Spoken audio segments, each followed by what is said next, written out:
कभी कभी क्या होता है कि दो देशों के बीच एक हाई रैंकिंग मीटिंग होती है जिसको एंड मूवमेंट के ऊपर कैंसिल करना थोड़ा सा मुश्किल होता है।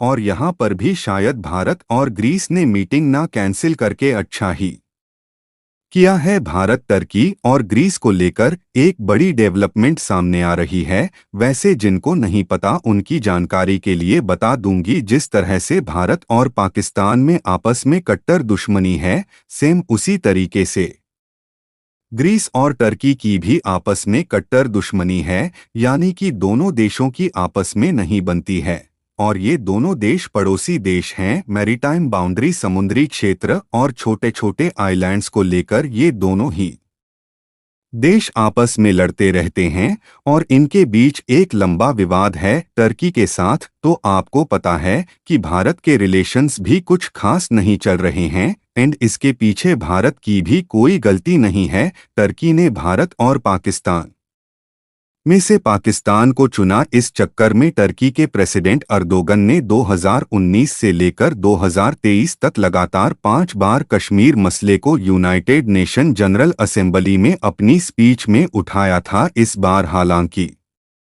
एर्दोगान ने यूनाइटेड नेशंस में कश्मीर के ऊपर भारत को टारगेट नहीं किया है। तो वैसे ये टर्की की तरफ से भारत के लिए एक अच्छा जेस्चर, लेकिन इसकी वजह से भारत के लिए एक असमंजस की स्थिति पैदा हो गई है।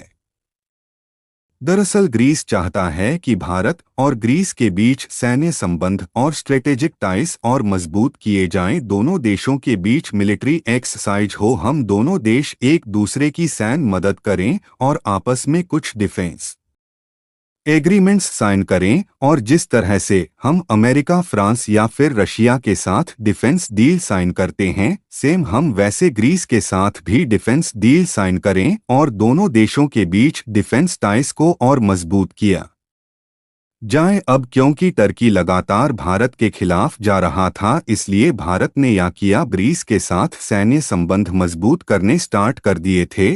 और पिछले 2 सालों से दोनों देशों की आर्मी, एयरफोर्स और नेवी के बीच पायलट एक्सरसाइज स्टार्ट हो गई थी और इंडियन नेवी के नेवल वरशिप्स ने ग्रीस के नेवल बेसिस में जाकर वहां पर पोर्ट कॉल्स लेना स्टार्ट कर दिया था। लेकिन इसके बावजूद अभी तक भारत की सेना का कोई भी चीफ ग्रीस के दौरे के ऊपर नहीं गया था, यानी कि ना ही इंडियन आर्मी, ना ही इंडियन एयरफोर्स और ना ही इंडियन नेवी, तीनों आर्म फोर्सेस में से किसी के भी चीफ ने अभी तक ग्रीस को विजिट नहीं किया था। लेकिन इस साल भारत ने अप्रैल महीने में ग्रीस के chief of defence staff general Dimitri चौस को भारत इनवाइट किया था और दोनों देशों के बीच इतिहास में यह पहली बार high ranking defence meeting start हो गई थी। अब क्योंकि भारत ने ग्रीस के चीफ ऑफ डिफेंस स्टाफ को इनवाइट किया था, तो सामने से ग्रीस ने भी इंडियन नेवी के चीफ को इनविटेशन एक्सटेंड करके ग्रीस आने के लिए कहा। अब ये दो देशों के बीच काफी बड़ी डेवलपमेंट होती है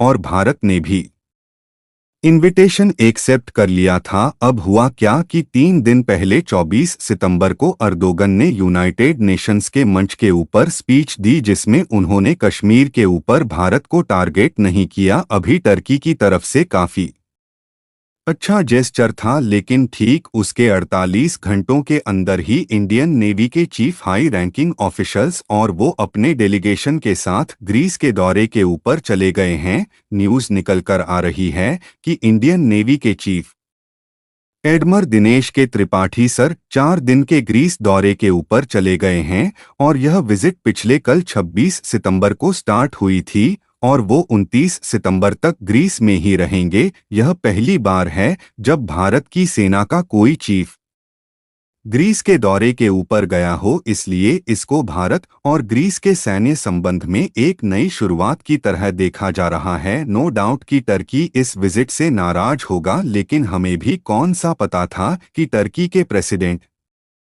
अर्दोगन का अचानक से भारत को लेकर हृदय परिवर्तन हो जाएगा और वो अचानक से कश्मीर रोना बंद कर देंगे। और इस चीज की भी क्या गारंटी है कि कल को टर्की दोबारा से कश्मीर मसले के ऊपर भारत को टारगेट ना करें। वैसे आपसे एक सवाल है कि अगर टर्की कश्मीर मसले में भारत के रास्ते में कोई टांग अड़ाना बंद कर देता है तो क्या हमें तब भी ग्रीस के साथ सैन्य संबंध मजबूत करने चाहिए, हाँ या फिर ना? नीचे कमेंट करके अपनी राय जरूर बताएं।